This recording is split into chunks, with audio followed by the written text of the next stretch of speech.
भाजपा निलंगा विधानसभेचे आज अधिवेशन। माजी मंत्री आमदार राम शिंदे यांची प्रमुख उपस्थिती। निलंगा विधानसभा मतदारसंघातील भाजपा पदाधिकारी, कार्यकारिणी सदस्य आणि कार्यकर्त्यांचे अधिवेशन बुधवार दिनांक 14 ऑगस्ट रोजी आयोजित करण्यात आले आहे। माजी मंत्री आमदार राम शिंदे यांच्या या अधिवेशनात मार्गदर्शन होणार असल्याची माहिती आमदार संभाजीराव पाटील निलंगेकर यांनी दिली। भाजपाने विधानसभा निवडणुकीची तयारी सुरू केली आहे। त्या अनुषंगाने विधानसभा मतदारसंघ निहाय अधिवेशन व मेळाव्यांचे आयोजन करण्यात आले आहे।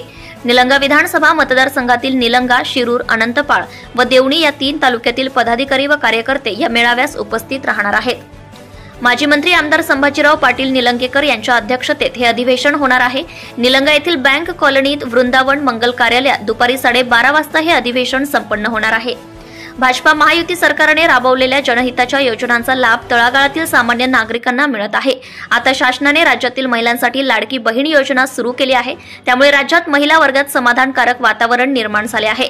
निलंगा विधानसभा मतदारसंघात या योजनेतून सर्वाधिक नोंदणी झालेली आहे। माजी मंत्री आमदार राम शिंदे व आमदार संभाजी पाटील निलंगेकर या अधिवेशनात पुढील रणनीतीबाबत कार्यकर्त्यांना मार्गदर्शन करणार आहेत। या मेळाव्यास मोठ्या संख्येने उपस्थित राहण्याचे आवाहन पक्षाच्या वतीने करण्यात आले आहे, असे आवाहन निलंगा तालुकाध्यक्ष कुमुद लोभे, शिरूर अनंतपाळ तालुकाध्यक्ष मंगेश पाटील व देवणी तालुकाध्यक्ष काशीनाथ गरीबे यांनी केले आहे।